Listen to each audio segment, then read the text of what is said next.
आम आदमी पार्टी को लगिला बड़ झटका। राज्यसभा सांसद राघव चड्ढा, अशोक मित्तल एवं संदीप पाठक आप्रु देइछन्ति इस्तफा। एहासह सेमाने बीजेपी रे जोग देइथिबा नेइ घोषणा करिछन्ति राघव चड्ढा। संदीप पाठक एवं अशोक मित्तलଙ୍କ सह एक सांबादिक सम्मेलन रे राघव चड्ढा कहिछन्ति राज्यसभा रे आप्र 2/3 सदस्य भारतर सांविधानिक व्यवस्था अनुसार बीजेपी रे जोग देबाकू स्थिर करिछो। राघव चड्ढा कहिछन्ति जे आम आदमी पार्टी देश पाई नुहे व्यक्तिगत स्वार्थ पाई काम करुछि।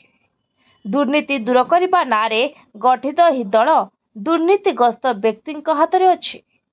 आम आदमी पार्टीर 2/3 सांसद बीजेपी रे जोग देउछन्ति। से कहिछन्ति मु मो रक्त एवं झाड़ दे आम आदमी पार्टी पाई काम करिछि। मु घोषणा करुछि जे आम आदमी पार्टी छाड़ुछि। मु एही दलर प्रतिष्ठाता सदस्य थिली।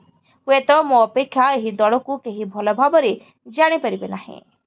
तेबे एभଳି किछि घोषणा करिबार किछि समय परे ही बीजेपी रे शामिल होइछन्ति राघव चड्ढा एवं समस्तଙ୍କୁ जणाइछन्ति धन्यवाद। एहासह फूल तोड़ा और मिठा खुआई एबे दलीय कर्मी भितरे उत्साह भरी रहिछि। Bureau report, voice of Odisha live.